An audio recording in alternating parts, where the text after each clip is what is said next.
And good afternoon. I'm your friend Scotty Ray. Odie is back in the studio with us as we get ready for an afternoon. This is I've still got my shirt on from the morning show.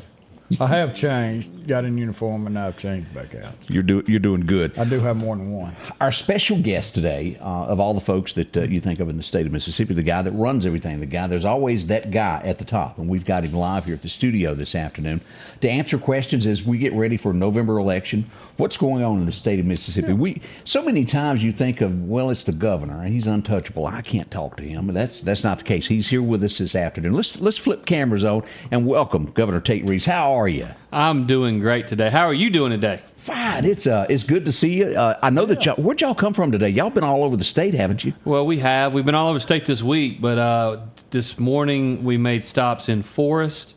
We had lunch in Newton. We were in downtown Meridian a little bit earlier, and now we're out here in God's country looking to have a good little conversation with the two of you. I'm so glad that you're here with us. And a few others that are paying attention out there as well. Right, yeah. Welcome to the Scotty Ray Report. As always, we try to tell everybody exactly what's going on. Let's start out about what's going on nationwide. I'm starting to see, as we look across the state, we've already got some schools being shut down in other states. They're sending kids home. And then that nasty word, in my opinion, let's wear a mask. What is going on with the state? What do you foresee? What are you going to do about it? Well, look, we're going to recognize that individuals are better off making their own decisions for themselves, and we have no intention of having any state mandates of any kind. The fact of the matter is, when we came into the pandemic in March and April of 2020, just to be honest, we didn't know what we didn't know. And so as we were trying to take guidance and make the best decisions we could make, given what we knew at the time, we made some decisions. But what we know now is all of the attempts, primarily by the other political party, to take over, to mandate, to push a certain agenda, really was driven by what they kind of believe, which is that they believe in centralized decision making. They think any decision made in Washington, D.C. it's got by definition be better than any decision made down at the local level, and they're just absolutely wrong on that. And so I don't anticipate any movements in the state of Mississippi to see any of that. All right, let's pull this mic down just a little bit lower here. It's kind of blocking your face. Let's pull it down. There we go. We can see you a little bit better there now. Yeah. But I don't know if seeing me is a better thing or not for the folks that are paying attention. We kept hearing that you were going to bring your wife. She is doing a great job at First Lady now that you bring that up. Well, thank you. You know, I'm very blessed. We got married in 2001, and somehow, some way, I've convinced her to stay with me all through all these years. But she's a great First Lady. She loves the state of Mississippi, and we got 3 daughters, and she loves them. And between the working full time and serving as First Lady and raising 3 daughters, she stays mighty busy. Speaking of that, we're looking here at your Facebook page, and I want to say, let me scroll down here. To raise, especially 3 of them. Yeah, one of them's tough to raise. 3 is way hard. Let me ask this. I see this picture here. This is running around the governor's. Tell me who this is. That is Belle and Hazel. They are our 2 dogs, and you know the first dog is Belle. Belle has been with us now for almost 10 years. And she's just a wonderful dog. And then my daughter, when we moved into the governor's office, my daughter was diagnosed with a children's disease, and she said, I really want a dog, and her mom convinced me to get a second one, and that was Hazel, and she's probably I don't know 3 or 4 now, but she thinks she's still a puppy, and it's fun. But she's everywhere. She's everywhere and very loud, and but they're awesome, and they're when you're in politics, some days it's hard to find a friend, and we all know that dogs are a man's best friend, right? That's and so they are my wife and 3 daughters joke that I complain about the dogs all the time, but I'm the first one that wants to go hang out with them because every now and then in politics you need a friend. You do. And we're looking at the picture of your family here. Give us some names here of who's who here in the picture. So to my immediate left is Tyler. Tyler is a freshman at Mississippi State. Just in front of me is Maddie. Maddie is a 6th grader. And then to Ely's right is Emma. Emma is our middle daughter. She is a junior in high school. And all of them are, thank God, they all get their looks after their mama. And so we're very, very blessed with that. They also get their personalities. They take that from their mama as well. So thank God for that. But they're 3 great kids, and they're really doing well. And I tell everybody, I really only do 2 things in life right now. Right now, I work and I watch my kids play sports. But I got to tell you, not necessarily in that order. Not necessarily in that order. I plan around the second one every single chance I get. And as we touch back on this COVID thing, let me ask this, because we were, when this all broke back in 2020, in an era where we didn't know what were going on. And looking back now, I think Mississippi ranks as in the top 3 of handling it the best there was. You behind the scenes have gotten calls from other states and people trying to push you to do it their way instead of the way Mississippi. How do you handle pressure when you know that it's the right thing for the state of Mississippi and when you've got, say, 20 other people pushing you to do something else? How do you handle that, Governor? Yeah, no, I think when you look back at COVID, and I agree with you, I think we were one of the 3 best states in America in the way in which we navigated those difficult times. No doubt about that. But as I look back on it, I think, there are certain decisions that I made that if I knew then what I know now, I would not have made those decisions.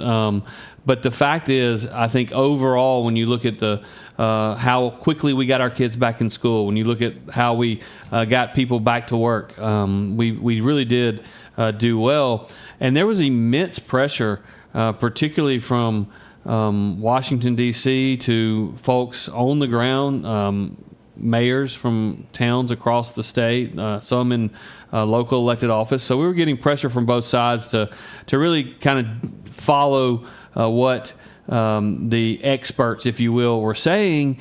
But at the end of the day, we live in a society where people know best what's for themselves, much more so than any governmental entity ever will.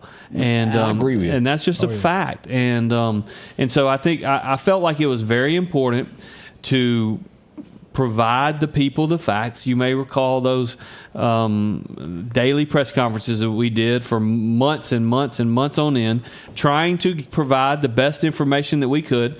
And you may remember there were quite a few questions that got asked, and the answer was, I really don't know. But if I could provide the best information to the people of Mississippi and trust them to make the best decisions for themselves, then it made a lot of sense. Because let's face it, the virus did not treat every individual the same. Right. If you had an autoimmune disease and you were over the age of 70, it didn't treat you the same way as if you were 8 years old and healthy. And so we didn't need a blanket approach to dealing with that. And so I think that's something that's really, really important to point out, is that when you look back on those challenging times, we didn't get every single choice right, but I think overall a general view in freedom, a general view in economic opportunity, a general recognition that every single job is important and every single job is essential to that individual who's using that job to provide food for their family. And Odie, you can attest to this. There was a lot of people in the area that were scared to death of, I can't go to work. How am I going to get paid? We all remembered that. Well, being on the emergency management side, we went from working normal hours 5 days a week to 12, 14 hours every single day. And then seeing you give these updates every day. And I can tell you on our side, when we called and said, look, we need masks, we need gowns, we've got the public needing this, we've got to be able to bring supplies in to push out to all our residents. And your office was right there. We were sitting here with MEMA once a week going and making deliveries and getting that set up. And you opened the gates to make sure that everybody across the state, all the emergency managers across the state, had everything that we needed to do what we needed to do. Let me ask this. I think you were one of the first governors that done this. If y'all remember, people weren't going to work, and they got that little extra money each week. Well, there were some people that got quite used to getting that little bit of money and didn't intend on going back to work, and you drew a line and said, okay, that's it. Weren't we one of the first states to cut that off and say, get back to work in Mississippi? We were actually the first state in America to cut that additional unemployment compensation off. And the reason we really staffed up to allow for it early on is because there were a lot of people who were not able to go to their jobs because of decisions that were outside of their control. The federal government came in and said, you can't operate if you do this, or you can't operate if you do that. And so we had to make it as seamless as possible for those individuals who lost their jobs to no fault of their own. But then when you get in month 12 and month 13 and month 14, there was also a scenario and a time in which some people were choosing not to go back to work. Didn't look. Because they didn't have to. Mm-hmm.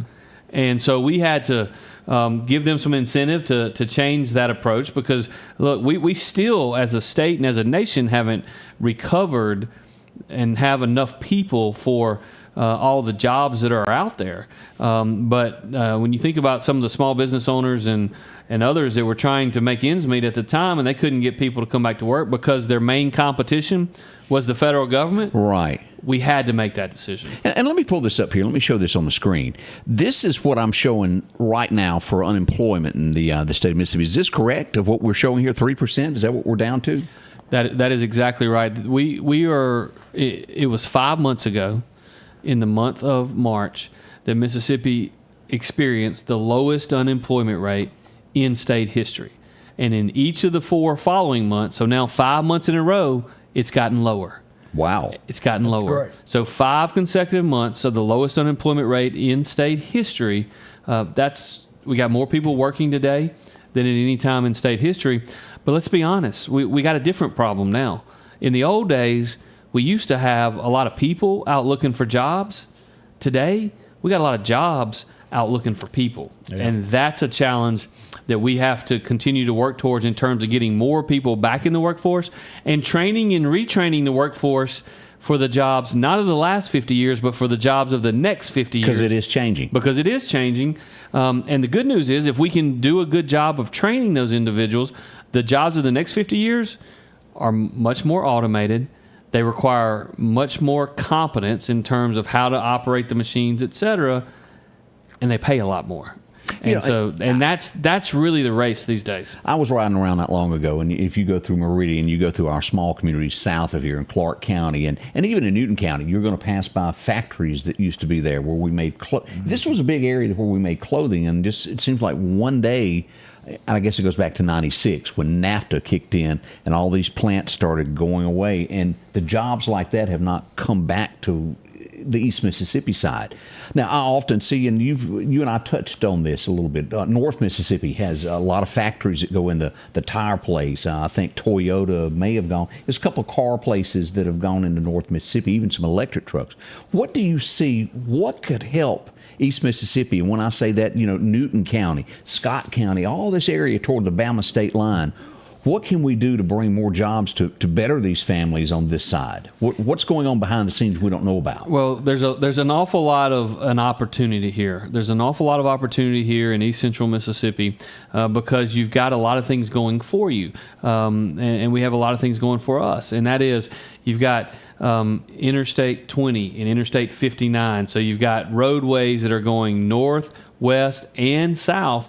All coming together. So for those individuals who are going to make product and ship them via the roads, you've got those interstate highways that are here. And if you need to ship overseas, then you can interstate highway something down to the Port of Gulfport or even the Port of Mobile or the Port of New Orleans, depending on where is the best place for you to get it out. So we have transportation advantages.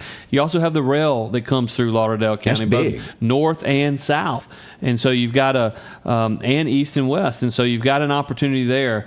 And so we're having a lot of conversations with a lot of different prospects. One of the things that we've got to continue to sell is that here in Meridian, it's the population and the potential population for those who would go to work don't all live right here in Lauderdale County. So when we talk to site consultants, a lot of them are from the Northeast, and they think, well, if we have to drive 10 miles south or north, to go to work, that'll take us an hour to get there, and we're not going to do that. Well, here we all know that people, if you grew up in a rural part of our state and you move back to that area, you probably are going to live there where you grew up. Yep. But you don't mind driving 30 or 40 minutes That's just, to work. it passes by quick. That's just what you do. And by the way, a 30 or 40 minute drive in a rural part of East Central Mississippi, that may be 50 miles or 60 miles. And so as we talk to our economic development team, both in the metro area as well as over here in East Central, we got to do an even better job of explaining to these potential employers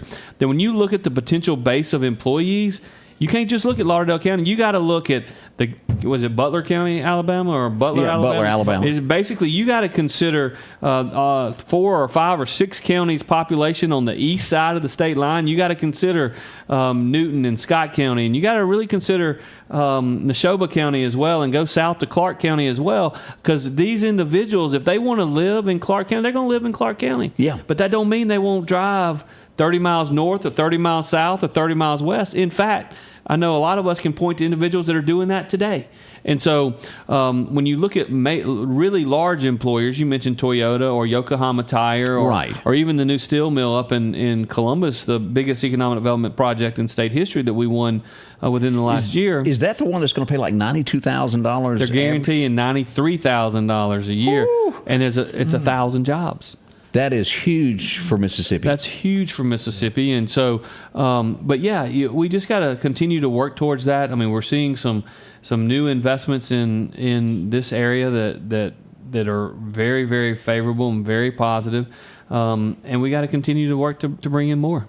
Now, let me say this, because I don't care where you're watching us from. Mississippi has been sort of let me just put it, the butt of all jokes. We're last in everything.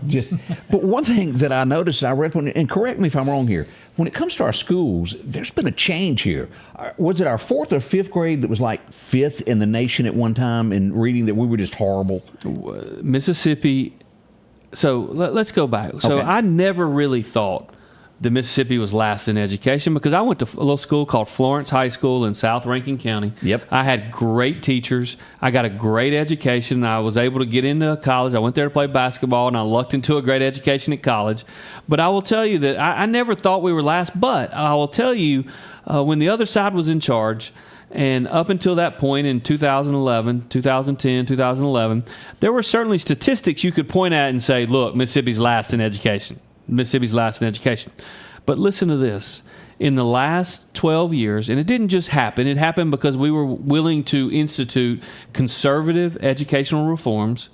In the last 10 years, we have seen an increase in our high school graduation rate from 72.5% to 88.9%. That's huge. That's a huge move. Here's what that means in the real world. 3,000 to 4,000 kids every year now, additional kids, graduate high school with a degree than would have 10 years ago. That's 30,000 to 40,000 kids over a 10-year period that now have high school diploma that would not have. That, by the way, is 1.3% of our entire population every 10 years gets a high school degree that would not have 10 years ago. Well, what we know about those 30,000 to 40,000 kids is they have a totally different outlook on life. They have a totally different opportunity set. They can go get one of those jobs that's paying $90,000 to $93,000 a year Correct. at the aluminum mill and the steel mill, because they have a high school degree, because that's all they require, but they won't interview you if you don't have a high school diploma. And so that's life-changing for large numbers of kids in our state. But our success in public education is not limited just to those high school graduation rates. We are better than half the states in high school graduation rate. But let's talk about 4th grade reading and 4th grade math. Yeah, this is what I was hinting at. It's what the New York Times called the Mississippi Miracle. I almost choked on my catfish when I read that. The New York Times is saying something good about Mississippi? Are you kidding me? But they couldn't say anything but something good. Here's the numbers. 10 years ago, Mississippi 4th graders overall, 49th in the nation in 4th grade reading. That's kind of low. That ain't good. Yeah. Last year, 21st. 10 years ago, Mississippi 4th graders, 50th in the nation in 4th grade math. That would put us dead last. That would be last. Last year, 23rd in the nation. In each of the last 3 years, our 10-year growth numbers in both reading and math are top 5 in the nation. Top 5 now. Top 5 in growth numbers, 10-year growth numbers. And here's a final stat I'm going to give you because I think this is important. These improvements are not just happening for some of our kids in some of our better school districts. They're happening for all of our kids. Consider this. 10 years ago, when you took just the population of African American students in Mississippi and compared them to their peers in the other 49 states, our black kids were 45th in the nation. Last year, 4th grade reading, our African American students in Mississippi, 5th best in America. Wow. When compared to their peers. And Measurable difference. Measurable difference. And so when you look at the numbers and compare Mississippi now to every other southeastern state, we have the smartest 4th graders in the southeastern United States. So we have to really congratulate and thank our teachers for the job they're doing. 100%. I don't know if you visited a school lately. I could not do it. I mean, we really got to pat those teachers. I mean, it is a skill. You've really got to love what you do to be a school teacher, of what they do day in, day out. And you see it more than I do. Look, I was in a public school within the last week or so with some teachers who had seen tremendous movement in their scores, and that's why me as a conservative, I believe in rewarding success, and that's why we've seen the largest teacher pay raise in state history. There is not a teacher in this state that is a teacher for the money. That's correct. Not a teacher in this state. And the fact is, we'll never pay them what they're worth. But when we see such tremendous progress, we ought to do everything in our power to raise their compensation. When I ran 4 years ago, I said, you know what? I'm going to try to increase teacher pay to the southeastern average, which will be $4,300 per teacher. We've increased teacher pay for over $6,100 per teacher in Mississippi over the last 4 years. Like you for that. And that's and by the way, and they deserve every penny Yes. of it. They deserve yeah. every penny of it. Now, and let me ask this, because I saw a couple of people asking this question as we look at the state of Mississippi and businesses that want to come here. Do you see, and it's in every town, it's in every place in America, and probably more so out in the liberal states, but when you get to Mississippi crime that is going on, is this a deterrent of people wanting to bring business to our state? What do we do to help police at this point? We can't let criminals run our towns like they're doing in L.A. and San Francisco, to where they park out in front of your business and people don't want to come in and they're scared. What is Mississippi's plan to stay on and support our police and handle this crime to keep people wanting to come here? Well, we're always going to back the blue in Mississippi. That's what's in our DNA. And we're going to continue to make sure that we do that. When you think about new business development and jobs being created, crime is a major issue in our state, but it's a major issue in every other state as well. Right. It's much worse in blue states, and particularly in blue cities. In blue states like San Francisco, you see, it blows my mind to see on the TV when you literally have folks that are going in and looting stores, and the police saying, we've been told not to arrest these people. Just let them walk by. Just let them walk on. It blows my mind to even see them even think about that. What we're trying to do in Mississippi is we're trying to support our law enforcement officers at every opportunity. We know we have challenges inside the city of Jackson. It's an area where it is our capital city, and we need to see a prosperous capital city, and so we've invested in law enforcement, everything from direct appropriations to local law enforcement around the state, to creating our own capital complex improvement district police force in Jackson, so as to protect the investment that the taxpayers already have inside the city. I know that you were doing a lot with trying to get the Capitol Police a lot more jurisdiction, and I read articles and I get messages to where they don't want police to do their job, and it stuns me that anybody would not want the police to be able to stop a criminal. Well, you can't arrest them. I don't understand. And what can we do to protect the men and women to straighten all this out? I'll give you an example of some of the difference that the Capitol Police is making, not just in that jurisdiction, but across central Mississippi. And I got harshly criticized for this by an individual who was asking me. They said, look, I heard that at this most recent incident that occurred in Brandon, you may recall it. It's been about a month and a half or 2 months ago, maybe a little longer, in which an officer from Madison PD was actually shot and killed. I spoke at his funeral. Right. I spoke at his funeral. But I got ridiculed and criticized by some in the media because they had heard that Capitol Police was on the scene in the city of Brandon, and they wanted to know, why is Capitol Police over in Brandon doing what they're doing? And I responded in the only way I knew how, tried to be as nice as I could, but I said, Capitol Police was there because Brandon PD put on the radio a call out for help, because this occurred in the middle of the night, and Capitol Police was the first group on the scene. And if there's ever a law enforcement officer in the entire state that's in trouble and needs help, and they put a call out, we're coming. That's what we do, period. That's what we do, and that's what we're going to do, and we're not going to apologize about it.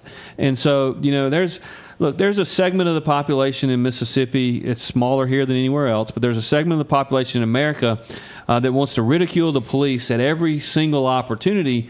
And I come at this completely differently in that I have 3 daughters, and I know to the extent that we live in a safe society, we live there because there are men and women who are willing to get up and put on the uniform and protect us every single day.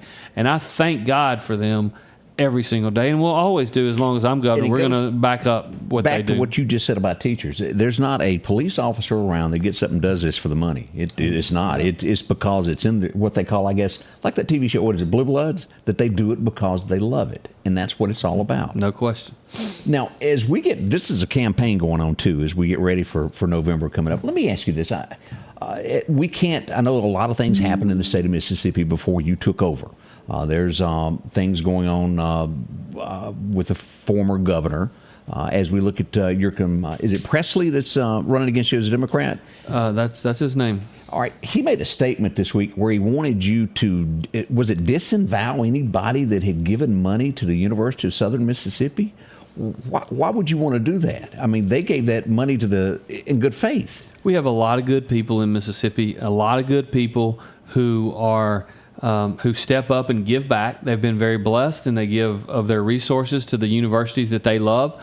And in some instances, they give money to universities that they don't even have a tie to. They give to those universities to either create scholarships for the line of businesses they're in, or whatever the case may be.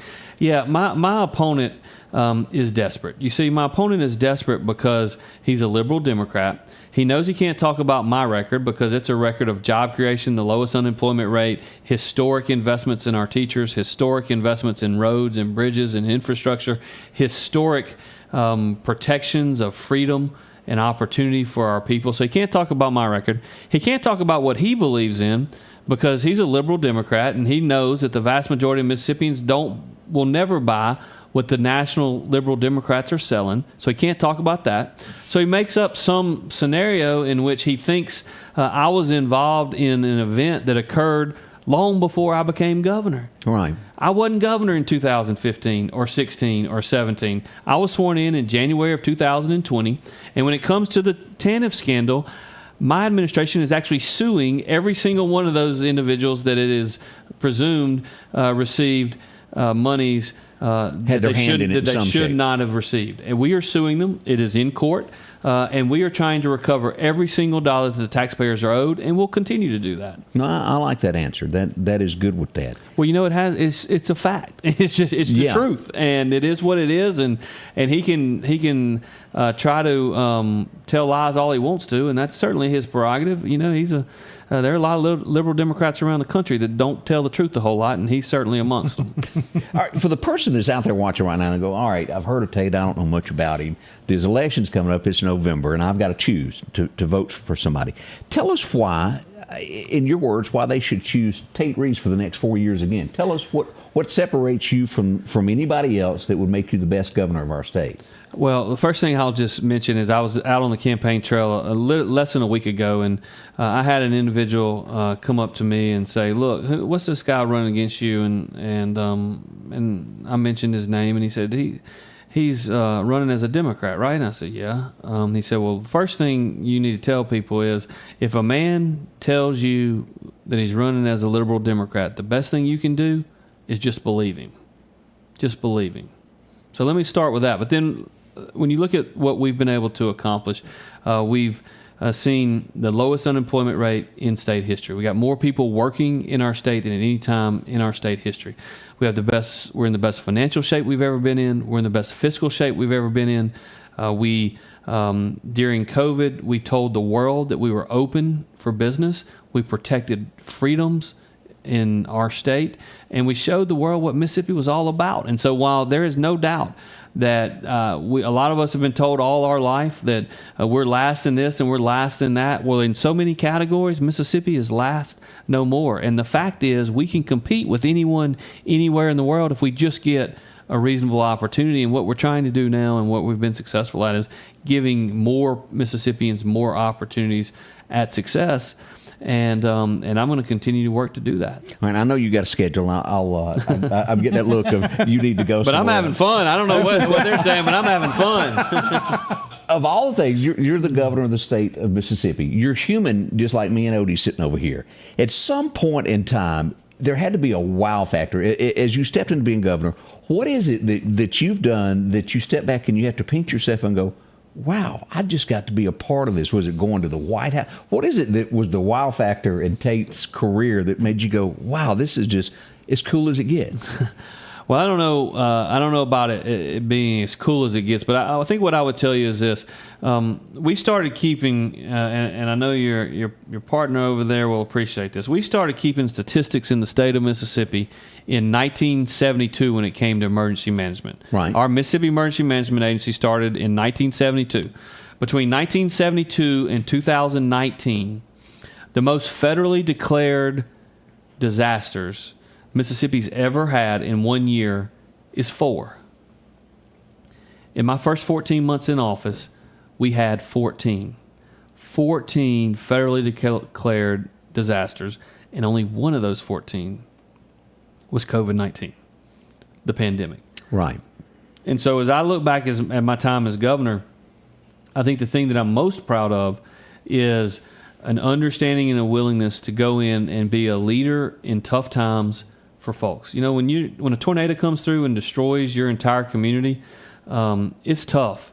But what I have found, and this is regardless of whether what your political party is or if you even care about politics, it matters when the governor shows up in your community and says, we're going to be here to try to help you. It does. It matters. And the thing that, as I look back, that the thing that I'm most proud of is a willingness to show up and talk to people in their toughest times and say, hey, we are Mississippians. We're going to show up. We're going to be here to help you and to help coordinate whatever that might look like. And it looks different, by the way, in the largest and widest tornado in Mississippi history than it does in a major hurricane. And it looks different in a major hurricane than it looks when you have flooding up and down the Pearl River. And it looks different in the flooding up and down the Pearl River than when you have a major ice storm. Right. But having compassion for people and showing up with them in their toughest times and reminding them that in Mississippi, we show up. In Mississippi, we love each other and we will help our neighbors, even in spite of our differences. To me, that's what I'm most proud of. That's what I'll continue to do if I'm given the opportunity to continue to serve. And I think that's what makes Mississippi special. We have all of these different debates, and I know y'all have it on your show all the time. And right. We have people who believe this way on this issue and this way on the other, and all that's fine and good. And we ought to have those debates. But at the end of the day, in spite of our challenges in America, we still get to live in the greatest state, in the greatest nation in the history of mankind. Amen. And we should never forget that. And I won't. But I really thought you were going to answer it this way. I was told that the greatest moment that you were going to say was that when Anthony Chancellor gave you an autographed poster of Farrah Fawcett's poster, and you answered it wrong. We're still waiting on our signed copy. Governor, we cannot thank you enough for coming by and spending a little time with us this afternoon. It means a lot. A lot of people will go back and be able to watch the show of what you said today. Thank you for coming in and answering questions with us. You're welcome back anytime that you're in Meridian to drop in and talk with us. Well, maybe we can get you on the morning show next time. An absolute pleasure. Absolute pleasure. Again, folks, the governor of the great state of Mississippi, Governor Tate Reeves, who is up for election again in November. We thank y'all for watching. And the governor has got somewhere else to go, so we're going to let him go. Thank y'all for watching. We do appreciate y'all.